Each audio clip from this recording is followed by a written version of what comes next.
Ooh, ooh, ooh. Ladies, gentlemen, gamers, and fellow League of Legends lovers and enjoyers.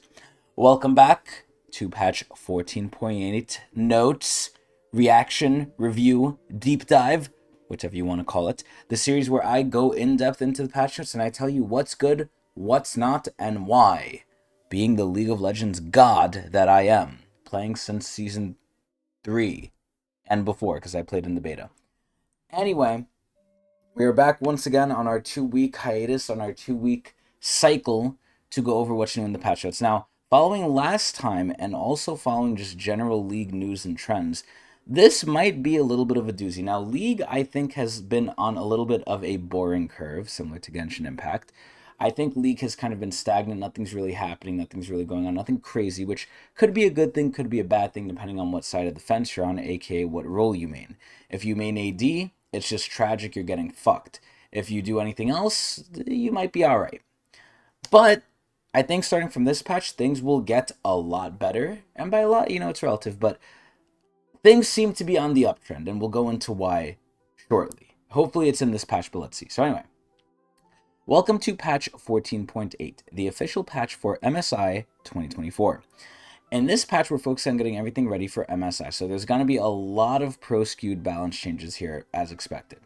So that means you'll see more pro-oriented changes, like I just said, to make sure things are in good shape going into the tournament. But if you aren't a pro like me, don't worry, because there's quite a few changes in here for us as well. So I actually do believe that. Most of the time I call bullshit on that. I actually believe it this time, ironically enough.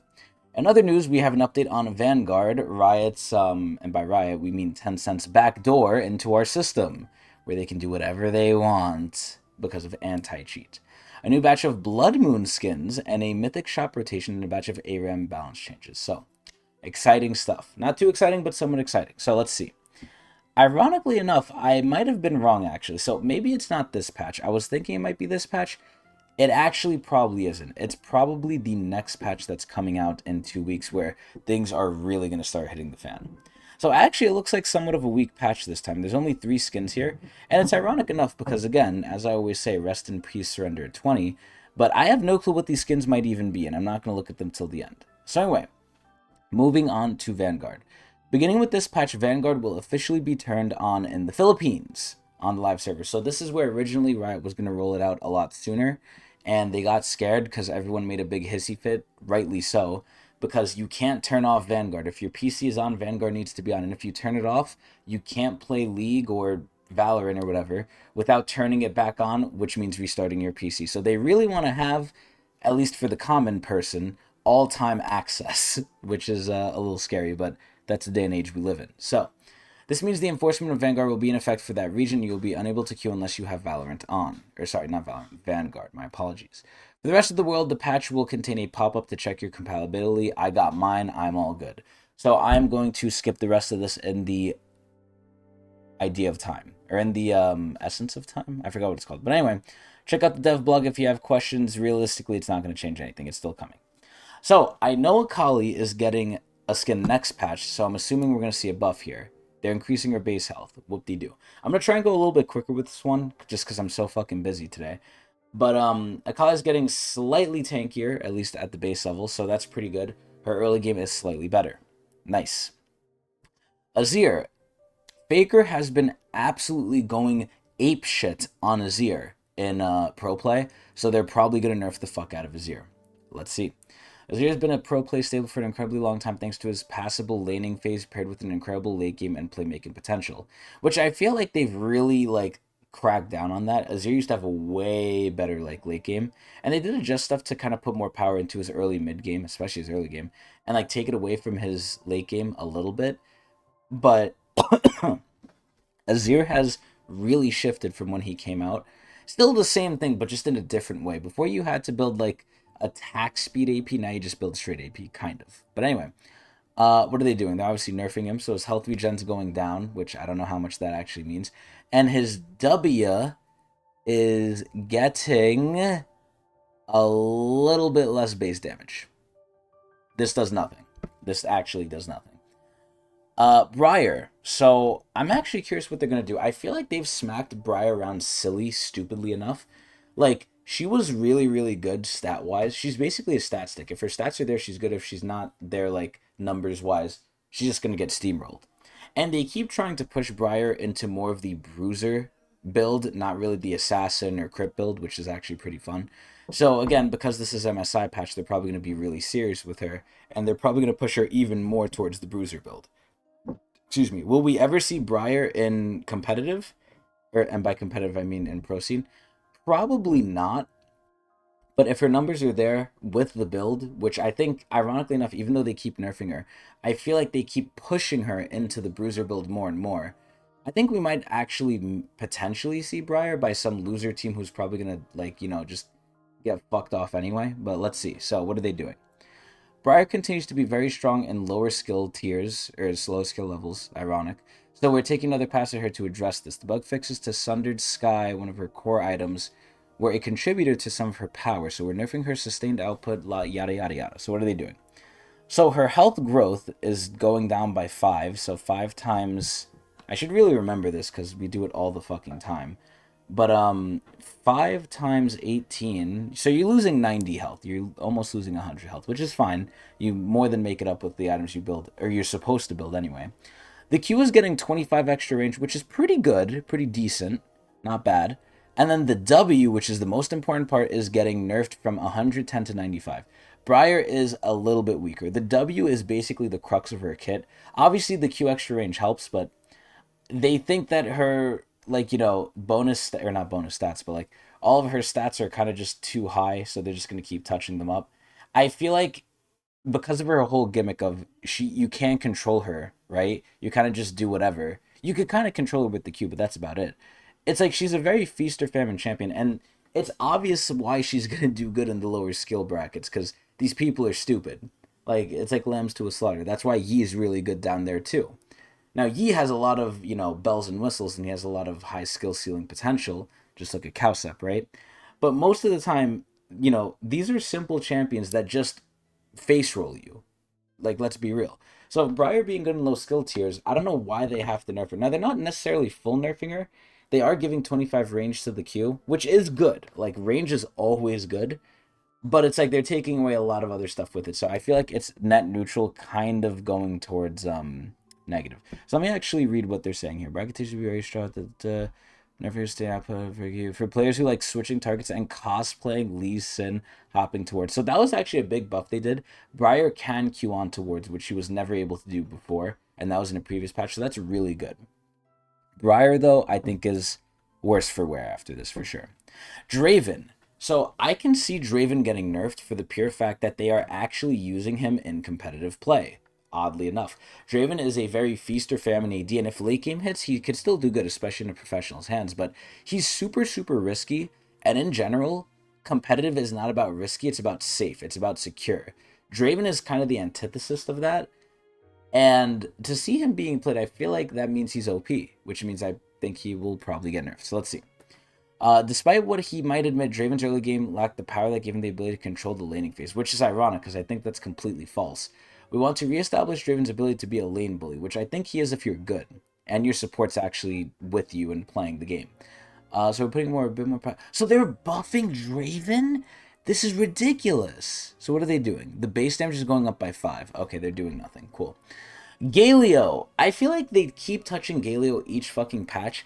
I already thought Galio was decently good. I think Galio's sleeper good. Not many people like him. Not many people fuck with him.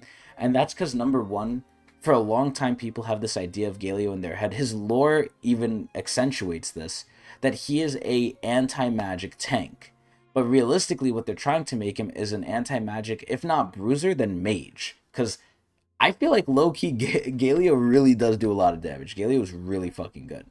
Like, you don't have to build him full damage. If you do, you're going to chunk. But if you don't, you still are noticeable. Like, you're still there. Now, granted, you are taking the spot of a mid laner. And I feel like if they keep buffing him, it might just get to the point where either, sure, yeah, he's good in mid, but whatever happens to every mid laner, they end up going bot as a support, quote unquote.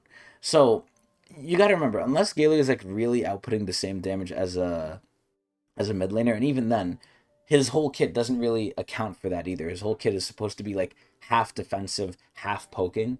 So you're not really that good of a mid laner, even if they do buff his numbers, unless they insano buff them. So it's like his kit kind of betrays what they're trying to do to him. If anything, I could just see him ending up fully back in the support role if he ends up becoming really good. People will go mid, sure, but he probably would be better as a support just because it's the nature of his kit. He has an engage, he has a taunt, and he has a giant CC I'm going to go in on someone, right? An ally. But either way, what are they doing? Gale is close to reasonable power. He's not fully there yet. Ironic. In order to get him there, we're giving him 2 small bells to increase his power and ensure he becomes an interesting pick for pro play. I mean, that's another thing. They are also doing this for pro play, and Galio is very fun to watch. He's the playmaker. Anyone who's a playmaker or fight starter, it's really good to watch, and they need to be somewhat decent. So, he needs extra most passive. Okay, so what are they doing? His move speed is going up by 5. That is one of the most underrated sleeper OP stats in the game. That helps with roaming, that helps with dodging, skill shots, helps with almost everything. Them increasing his move speed is a huge buff. And then the Q. It's going down by 1 second early. That's pretty good. Galio's pretty good. Graves, another pro play classic. I haven't really seen Graves a lot. I feel like Graves kind of sucks asshole. So they're probably buffing him. So what are they doing? We're giving Graves some much needed buffs while skewing him towards crit, itemization, and repeat attacks. Yeah, good luck. Which we think is a healthier spot for his gameplay as opposed to his lethality burst, which is the only one they built. This reload speed change is a bit of a riskier buff. We think it'll be good for Graves that will follow up his power. Okay, so what are they doing? Increased attack speed scaling from non-level sources towards reload time by 35%. Critical damage ratio per pellet 40 to 45. Damn, they're actually kind of low-key like buffing Graves a lot. Like, I don't really know how much of a change it's going to be to his reload. That reload might be fast as shit now, especially since you're incentivized to build more crit, and a lot of crit has attack speed in it. Even though realistically, you don't really want attack speed as Graves. You just want pure burst damage, because after those 2 shots are out, yeah, you could reload an extra one with the E, and yeah, you can get them loaded in pretty quick, but you mainly do a lot of your damage with your like abilities. Your job there is to basically burst the mid, the support, or the AD, and the AD takes next to nothing. And you could usually do that with an auto, maybe 2, Q and ult, and then you're basically good. After that, you're just kind of doing more autos just to either like pepper other people or just wear down the tanks or something. But after that, like, there's not much left. You kind of did your main job. Not to say he's useless afterward. He definitely isn't. But it's like they're really trying to push him more of like, you want to focus on his autos and his critting. They don't want him to be an ability burster, which is, I mean, I like that, right? If that's the case, I'm going to play Graves again because I really like autoing. I'm an ADC main, for fuck's sake. But I don't know if people are going to adopt this, and if they don't, I wonder if Riot will push deeper into the fantasy. So I'm very interested for that. Then we move on to Hui. I think Hui is weird. I think he's a similar case to, I'm trying to think who came out this way, but he's really, really good in pro play, but he's really, really bad for regular people. And it's like, I don't know if Hui is good. Like, he feels like he has a lot of fluff to his kit. They kind of just had to make something, so they just jumbled together like an amalgamation mishmash of like nonsense, and that's Hui. And I don't think he's like overtly OP or really that good unless you're really fucking good at the game, which the professionals are. So if I had to guess, they're probably going to nerf him, if anything, but let's see.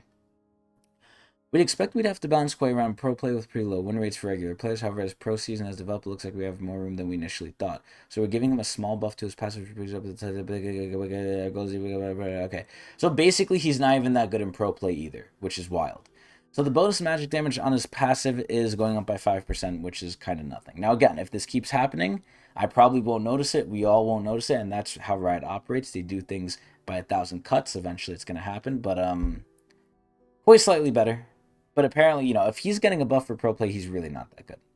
J4, one of the people they fucking love. And J4's been getting, I feel like, a lot of buffs recently. So let's see.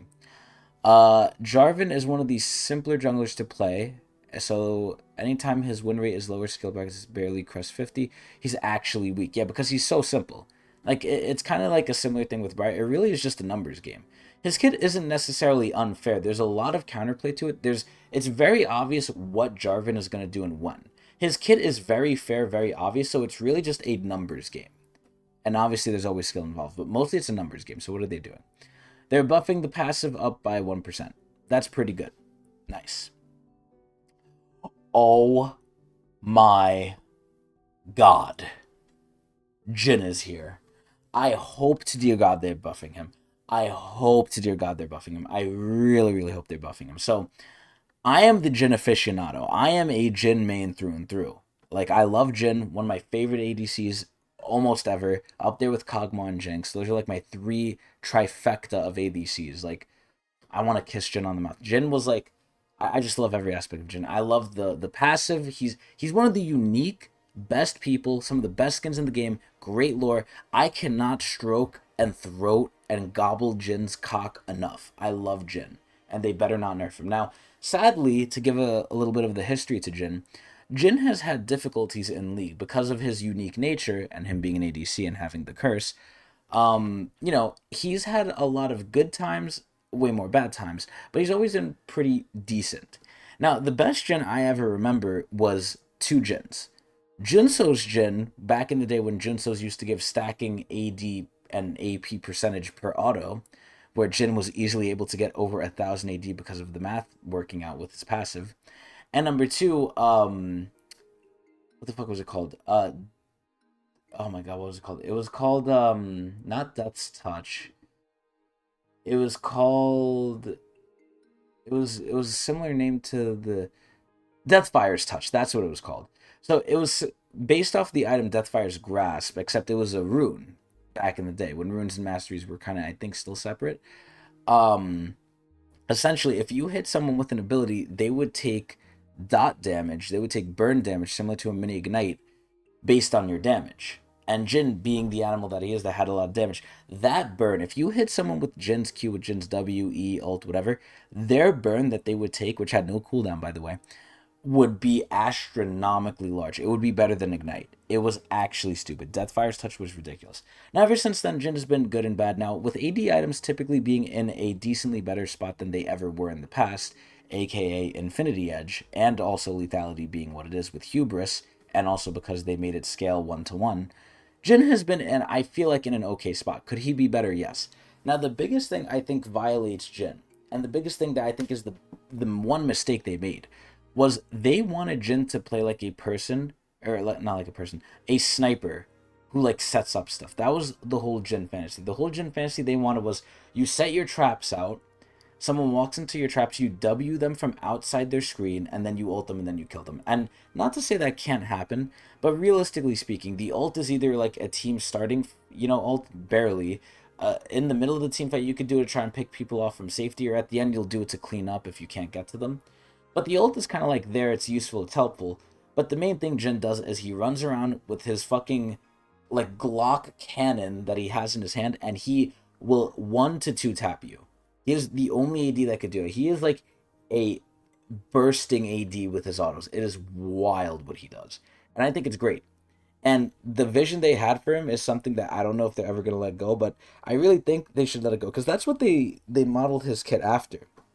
A sniper who sets up for the perfect on two opportunity, waits, gets it, and kind of doesn't even auto. Like autos for them were like a side piece thing, and they're realistically the main part of his kit. So let's take a look at what's happening here. So Jin, I really hope they buff him here. As a uniquely utility-focused ADC, which is somewhat true but somewhat not, he does have great utility. He has a root, he has 4 slows in his ult, which is also executes. He has a lot. His E is the slow, his W is the root. Like 3 of his abilities, including his ult, do have some CC in them. So it's not wrong to call him utility focused, but he's more than just that. He's definitely damage. We think Jin can be a high performer without causing too much trouble, plus he's a little on the weak side right now. Oh my god, thank god they're buffing him. Especially in higher skill brackets. Not only are we adding several more 4s in his tooltip, we're also powering up the more skill expressive parts of his kit. With his ability to kite early and the power of his ramping grenade bounces.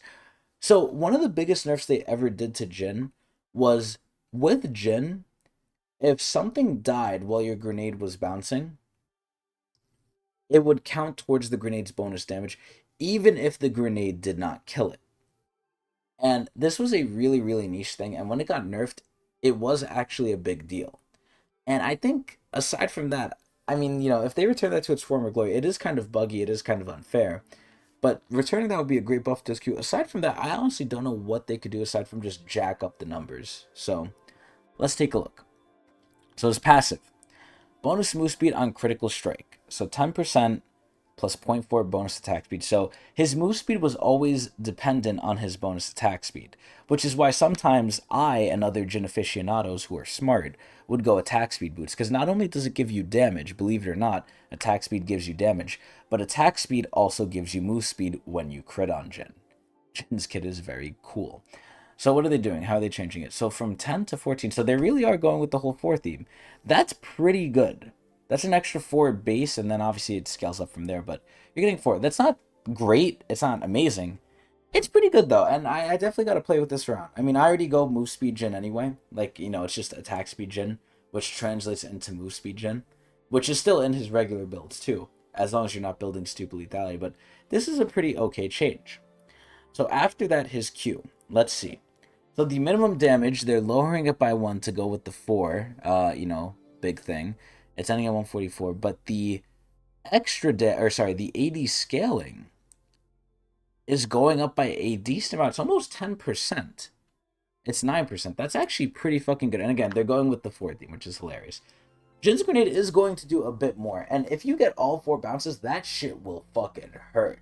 Like, I want to see a 4th bounce Jin Grenade be scary. It's a little scary now, like, people obviously don't like it, but they kind of shrug it off. I want that shit to be like a popping, like, bouncing nuke. Like, if that shit gets all 4, that shit better half you. Like, that shit should be crazy. But anyway, Jin is pretty much decently better.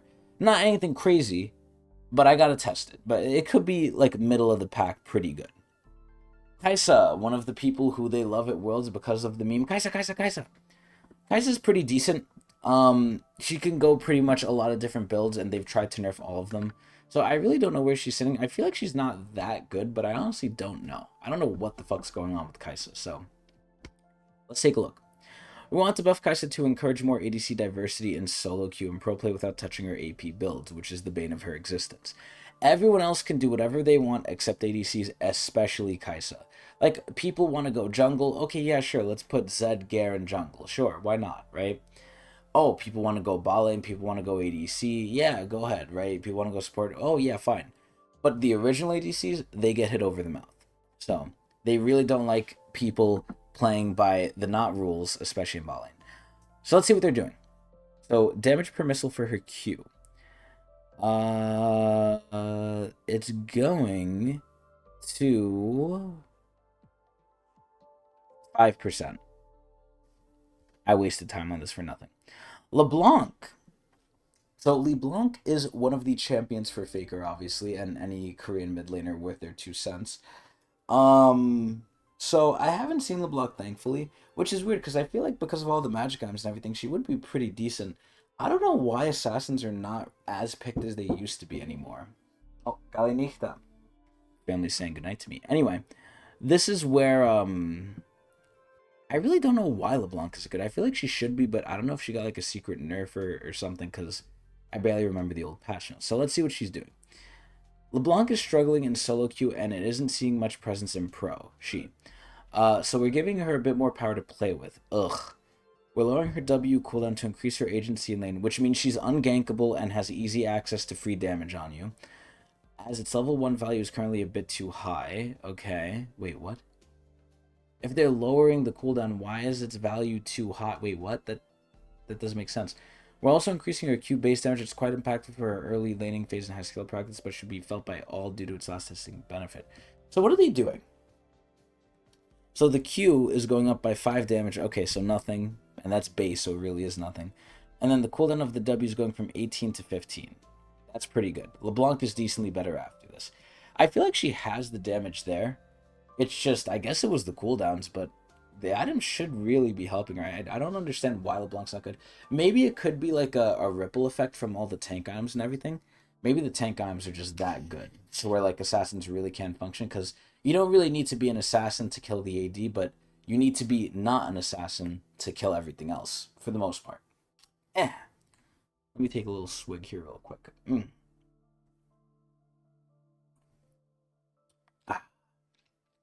Make sure my throat's not dry. So anyway, LeBlanc slightly better, but nothing crazy. decently better. There's no buff here that I thought was like absolutely nothing unless it was only 5 like Kai'Sa's. You know, sad enough Kai'Sa's getting fucked. ADC's always be getting fucked, except Jhin. Jhin's was good. But anything like, you know, Jarvan's one is whatever. Some of them have been whatever, but it hasn't been anything like too unmeaningful. Oh my god, what the fuck is this? So Der Kaiser. So Der Kaiser, I believe, recently got a huge Giga buff because you couldn't cleanse his ult anymore. I think that's what they did. I think that made it live. I'm actually don't remember. But or that might be this patch actually, because I remember seeing it or hearing about it on the PBE that Mord was getting like a Giga buff. So I think this is actually it. But let's see. Aside from that though, before I actually look at this, I think Mord is again, it's very similar to Jarvan, except a little bit better. I think Mord obviously has a little bit more skill expression than Jarvan. Not much, but a little bit more. And he's also really, really good. Very simple, very good. So what are they doing? I feel like he's only good though in like low skill tier. If his numbers are crazy as with everyone, then he's going to be good in pro. But that's basically any simple character. If the character's simple and their numbers are not good, they won't really be good in pro. So let's see what's happening. Mordekaiser has long suffered from being a very powerful in lower skilled games, but being too inconsistent in highly skilled ones. Yep. Some of this despair is due to his weak early lane and his ultimate being easily countered by an inexpensive item and certain champion interactions. GP. This patch we're hoping to shore up both of those pain points while making a small compensation nerf to his damage. We acknowledge that this change to his ultimate is quite risky. I feel like it's really not, and I'll explain why. So this is the patch that they're doing the change, but let's see. It's possible that Mordekaiser is not bounceable without such strong counters, and that ultimately Mordekaiser players would be happier with a highly unreliable ult, but with a stronger base kit. But we're going to support the version of Mordekaiser and do our best to balance him. So let's see this shit, because if they're going to take away stuff from other areas for the ult, fuck the fucking ult. And I'll explain very easily why. So Mordekaiser's Q is going down by 1 second early. That's pretty good. Mordekaiser's E is going down in damage by 10, but that's fine. The E is not really that crazy anyway. That's perfectly okay. Your main damage should be your passive and your Q. The E doing slightly less damage is perfectly reasonable. The R, Death Realm's escape interaction. So champions can no longer escape Mordekaiser's Death Realm by using Quicksilver Sash, Mercurial, Alistar, Gangplank, Milio, Olaf, or Rengar. Rengar W, no less. However, crowd control immunity will still prevent the application of Realm of Death. I think this is great. I think this is how it should have been from the beginning, and I'll explain why. I feel like, aside from the actual nature of Mordekaiser's ult itself, again, Mordekaiser is a very simple character. He's good, but he's simple, which means he's easily manageable, he's easily counterable, right? What do you do to counter Mordekaiser? If you dodge the E, you basically just walk away. That's how you counter Mord. You walk away. That's all you gotta do. Dodge the E, walk away. You're good. That you countered Mord. So the biggest thing I think with his ult is his ult feels very like lackluster. Now, obviously in higher play and more skilled brackets, it's more impactful because you're literally taking out someone from the fight, but you're also taking yourself out. And Mordekaiser, I think, thrives in an AoE setting. His Q's AoE, his passive's AoE, and you want it to be AoE, right? That's where he thrives. Now, the big issue is, right, Mordekaiser's ult to me was always the weakest part of his kit. It's like, oh yeah, I guess I'll do this. First of all, the 10% stealing thing in general is like fine, but to really drive home his lore and to actually make him a character that feels a lot better, because later on in the game, right, even though a lot of people are late game, tanks aren't really tanks in League of Legends. Excuse me. Whew. They used to be, but they're really not anymore. And what I mean by that is, like, even in late game, a tank won't last long. They'll last slightly longer than everyone else. And obviously there's some exceptions like Rammus, Sion, Alistar, obviously. But most tanks are people that build sort of like, stocky, like Mord. They don't last long. And I feel like their big, fantasy moment is kind of in the mid game. Late game, the ADC starts shredding your ass, right? And even though you could kill them, they could really kill you too. So I feel like the one thing that someone said that I saw either on Reddit or somewhere that would make Mord really good and really cool and be in line with his fantasy and his lore would be every time you kill someone, instead of just stealing their stats until they respawn, which I think is whatever, right? I think they should make it, instead of stealing 10%, every time you kill someone in your ult, that percentage goes up by 1, or it's permanent. You either want permanent additions to his stats or an ult that scales, because the only thing you get when you level Mord's ult is cooldown. Now, you would think that their reasoning is the ult is just so powerful on its own, that's all they really need to increase with the level, or, improve on with the level is the cooldown. But I say nay.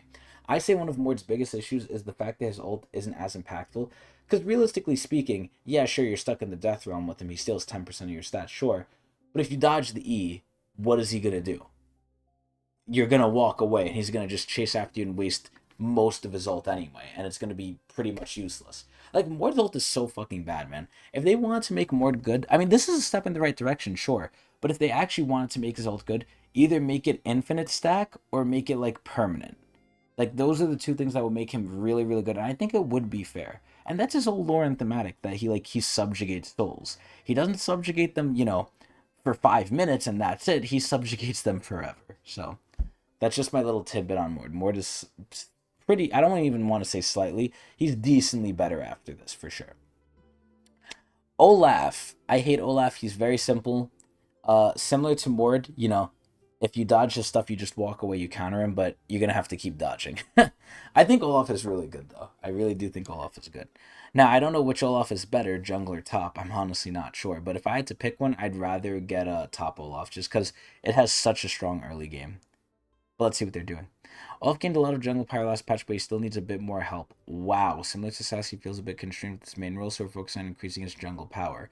If ADCs do it, it's an issue. Anyone else does it, it's fine. So he is going up with his Q to monsters. It's doing... Oh, wow, it's actually doing 20 more damage. I thought it was only going to be 5. So Olaf is a little bit better in the jungle. Very cool. And that's actually a meaningful change because he can Q a lot with the cooldown reduction he gets from picking it back up. Anyway, on to Ryze.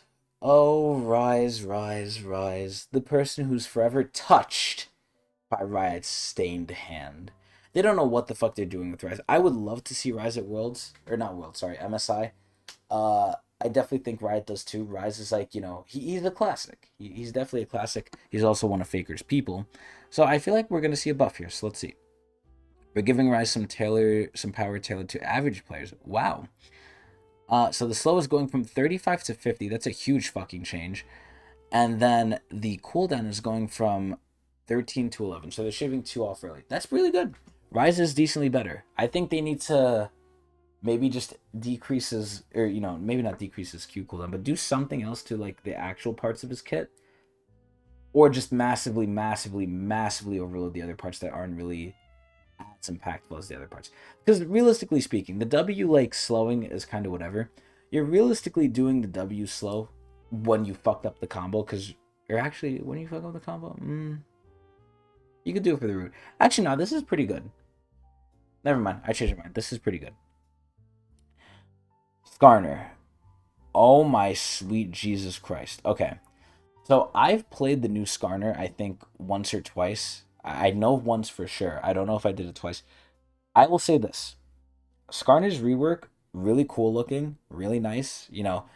It's a shame it baked in the oven for so long and it wasn't even baking. They were fixing the oven is what they were doing. The actual Skarner rework didn't take long. It was the technology that needed to be fixed. The main issue is Skarner fucking sucks. Like, I played this rework. I felt like I was doing nothing. I felt like ass. I felt like shit. And I don't know if it's a Skarner problem or I don't know if it's like a tank problem because I built him tanky. I don't think you could really build him damage anymore with the way his kit functions. And I think he's better at best as a bruiser, normally as a tank most likely. But it just felt like shit. Like, I was not tanky. I was not doing anything. I was like, it was terrible. It was actually terrible. And you know what? Just to, like, corroborate this, let me go on u.gg and let me see his win rate. So I'm in the jungle tab, right? And it has been a minute since Skarner's been out. So it's not like, he got reworked yesterday and we're seeing the initial stats. No, this has been with some time now. Skarner is the worst jungler in the game. He has a high ban rate, not because he's good, but because he sucks so much dick. His pick rate is pretty decent, but his win rate is 42.5%. That is god-awful. That is terrible. Skarner is garbage. Skarner is awful. I don't see what's good about him. The biggest thing that I think is, like, a pain point is just, like, maybe his Q. Like I don't even know. His W's nice. His E's kind of hard to hit and really weird. His Q, I guess, is like maybe just needs to do more. His passive is uneven note. Like you don't even notice the passive. I wish they had more of a visual indicator as you were like charging up to it. The ult is like easily counterable now. So the one thing Skarner was really good at before, he can barely do now if they have like a brain or flash up. It's like Skarner in almost every aspect of the sense to me is like worse for wear because not only can he not do fully what he did before, but whatever he still can do, it's just worse. Like I don't know what the fuck you're supposed to do with this character. Skarner actually sucks huge fucking donkey dick. It is actually terrible. But anyway, let's see what they're gonna do to him. So Skarner's rework along last patch and with low jungle power and very strong performances in top lane. We expect he'll perform better as players continue to learn his nuances. I don't think they will. But there's a lot of room to make the experience of playing Skarner much nicer. We're updating his recommended jungle runes and apps, thank God. Every recommended page now suggests resolve. Okay, so it's been a great route for him. To our surprise, Heartsteel appears to be good as well. Wow. We're doing a sweep of fields improvements to his Q, which should make him feel much more mobile and usage. The one thing I really hate about the Q is when you cast it, you stop and you pull it out the ground. It's like, I wish you could do it while moving. If you could do it while moving, that would make Skarner feel so much better. Anyway, third. We're shifting around power from his W to his Q. As it turns out, W max top lane Skarner is significantly stronger than regular jungle. I wonder why, because you can easily hit the W. The range for the W astounded me. So we're trying to put these builds so that was to pay you. Okay, so let's see what they're doing. So the recommended runes and items are getting updated as they said. The base stats, the mana growth is going down. The regen's going up, which is interesting. Excuse me. And now the Q. So it's going from they're just adding 20 damage to it. I feel like that's nothing. Oh, but it's per hit. Never mind. That's actually pretty good. That's actually decently good, kind of. Not great, but okay. The mana cost is going down, not that that really does anything. The buff duration is 5 seconds, thank God. The buff will still refresh on attacks and upon casting it. Thank goodness. I feel like it should just last, like, even... Let's not even say forever. If it lasts 10 seconds, that's fine, but it realistically could last forever until you recast it. You should be able to hold it until you use all the autos, or if you just want to carry around, that should be fine too. I don't understand why they wouldn't let you just carry around the boulder until you're ready. I don't understand why that has to have a cooldown. It's really weird. So the recast lockout timer is lower. The Shadow Earth cast time, I think this should be eliminated permanently, but that's just me. This is how long Skarner stands in place pulling the boulder out from the ground. Yeah, I think this should be 0, or as near 0 as possible. And then the W. The mana cost is going up. The magic damage is going down, which is fair because this ability was kind of unfair. Especially if you were maxing it. I gotta feel it out. I feel like Skarner's still gonna be fucking terrible. Like, even addressing these pain points, I feel like there's just more at play here. And Skarner's just still not good. But that's just me. Silas. Silas is a fan favorite at MSI, Worlds, Pro Play, whatever you want to call it. I don't know how he's doing recently. But they're buffing the Q to do more damage to monsters, so they want him to jungle. Cool. Thresh. Thresh is a weird thing. So, supports in general, like I've said with the AD landscape right now, not many people in regular play go Thresh because he's too hard. People in Pro, I feel like somewhat might go him, but mostly they'll probably just go Nautilus instead, just because Nautilus, I feel like is still as good, if not a little worse in some ways. Thresh can definitely do the most, but it's like, how much energy do you have to expend as Thresh? There's things that are just easier to do on Nautilus. You can't do everything Thresh does, but you could do a lot of the stuff somewhat easier. So, it's pretty interesting. I feel like Thresh should get a buff. Let's see. He's weaker than we think we should be. He's an exciting champion to watch on the big stage, and that's all they care about. They care about views. They want to give him a small buff, so let's see what they're doing. His base armor is going up, which is interesting. The lesser it is, the more it matters. And then his magic resist growth is going up slightly as well. This is whatever. He's slightly better, not by much. Zac. Okay. Zac has been a sleeper OP pick. I feel like Zac is like a sleeper, really good top laner, really good jungler. I think like Zac is just really good in general, honestly. Zac is just wild. With the amount of healing he gets, with the amount of damage he could put out, with how long he could last, his passive, everything. His kit's great, his passive's great, his healing's great, his damage is great because it's percent health. You could build him somewhat tanky, somewhat healthy, and the healing just like does wonder. Like it's just crazy. Zach is wild. I would not be surprised if they nerfed him.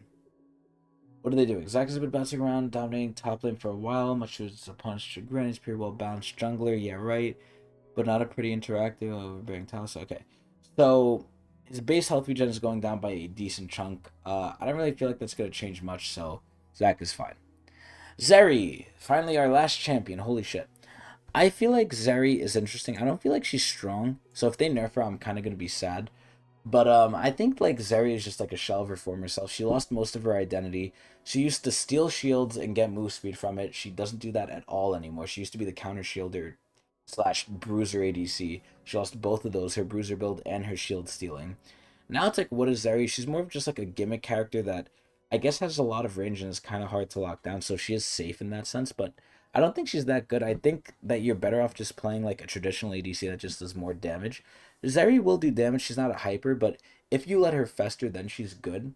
And she's very slippery. She's very annoying. I would count like Zeri as like an annoying champion. Excuse me. But anyway, what are they doing? Zeri was a big winner from 14.6 crit item buffs, though we brought down Static Shiv a little. She was becoming the most sought after champion at MSI, which is wild to me. I don't know how. They're taking away her early game. Her base health is going down by 30. That is a little bit of nothing, but that is okay. So I guess crit really helped her because they really want her to stack off crit, similar to how they want Briar to build Bruiser. So that's interesting. I still think Zeri sucks ass, but I guess in the professional hands, she is pretty good. So now we move on to Baron. What do they do? Baron got a big visual overhaul, but his damage hasn't been quite as scary. They're buffing Baron up. Oh shit! So the acid pool is now doing flat plus 10%. Damn, that's a lot of extra damage. That's a pool slow is going to 60. The territorial pull magnet is 300. The hunting baron is 20% of your current health. That's wild. The acid shot is now. Oh my god, they're adding so much damage. Thank god. I feel like Baron was a giant fucking pussy. Baron should be like not only something to get very ahead, but it should be very risky. Like it should be an opportunity for the enemy team to kind of like get you with your pants down. So I really, really like these changes, and these are some big numbers. This is good. Oh my god, the grubbies. Not the grubbies! The grubbies are probably my favorite addition to League. Like, I love what they have. I love dot damage on towers. I love spawning little grubbies. I love everything about them. This patch, we're making a few adjustments to the grubbies. First, we're pushing the spawns up a minute. Damn.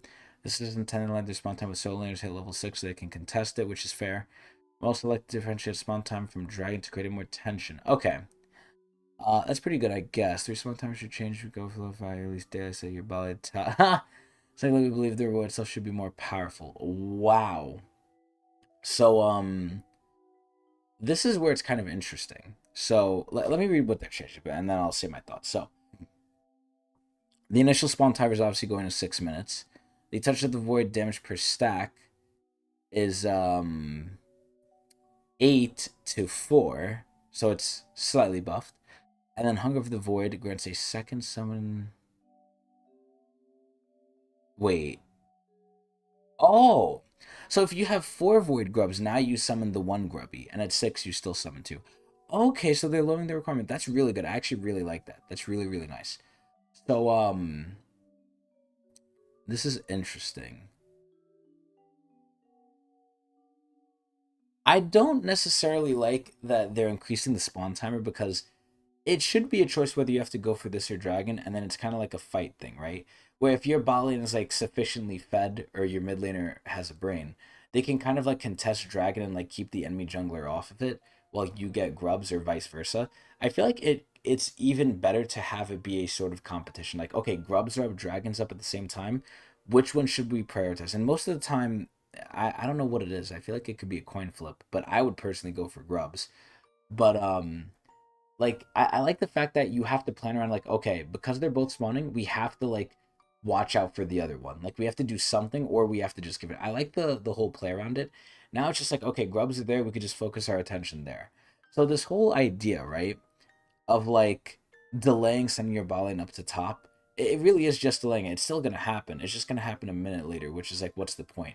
Maybe you want to have more interactive, impactful fights because they're gonna be a little bit closer to laning. Maybe at that point well, the bot lane's not going to be 6 because it's around when top lane gets 6 and they're solo. So I really don't understand the whole point of this, aside from making it slightly more interesting to fight over, because it's going to be more focused since it's the only thing up, and because top laners are going to have their ult. So I can kind of see it in one way, but I don't like the fact that they're taking away the planning aspect of like, okay, because both are up, we got to kind of figure out what we're going to do to protect both of them. And I like how both teams have to think that way. But either way, this is not bad. It's a shift. I wouldn't say it's bad. Mythic shop rotation, I don't care. ARAM, despite playing it, I don't really care. Quick play, I don't care. Bug fixes, let me read some of the top ones. I don't care. And then finally the skins. So who's getting the skins? So it's Zed, Fiddlesticks, and Zyra. So I don't know if there's a legendary mixed in with here, because I think there's a legendary next patch for the Empyrean drop, which I'm very excited for. So the original thing I was excited for this patch was Arena coming back, but I guess that's next patch, and that's going to be where League starts getting good again. But until then, I'll save my opinions for that later, or in about 2 weeks. But these skins alone, these skins look fucking amazing. They almost look like High Noon-esque, at least with the Fiddle one, kind of. Like, I could see Fiddle as like a Blood Raven for High Noon, but they put him to Blood Moon anyway, so it makes sense. Blood Moon Zyra almost looks like Evelynn to me, but there already is a Blood Moon Evelynn skin, ironically enough. Zyra is pretty good. Zed's pretty good. I think people have been asking for Blood Moon Zed for a while now. Blood Moon Fiddle is pretty nice too. I think the splash arts for these things are amazing. Let me take a look at the end game with the chromas. Interesting. So Blood Moon Zen looks very similar to Galaxy Slayer, just a little worse. Blood Moon Fiddle looks pretty nice. Zyra looks whatever. It depends what you're into. Overall, though, I need to see the effects, but they're probably going to be pretty good. I'm glad they're updating the Blood Moon skins, but it's a very light patch. The big patch is probably going to come in 2 weeks. So, overall, this is the MSI patch. Honestly, completely being real, I actually don't mind this one. This one's actually pretty good. And for the pure fact that they really gave, like, Galio a buff, Graves a buff, Jhin a buff, Isa a slight buff, but a buff nonetheless. Mord, a person who I play, a pretty decent buff. Garner, I'm just gonna, give them an A+ for effort. And Zeri got a nerf, but that's the only AD that got nerfed. And Baron, I actually really like these changes. Grubs, I actually really like these changes. I unironically think this patch is really fucking good. Or not really fucking good, but not as bad as I usually think the patches go. If I had to rate this, I would rate it a very decent...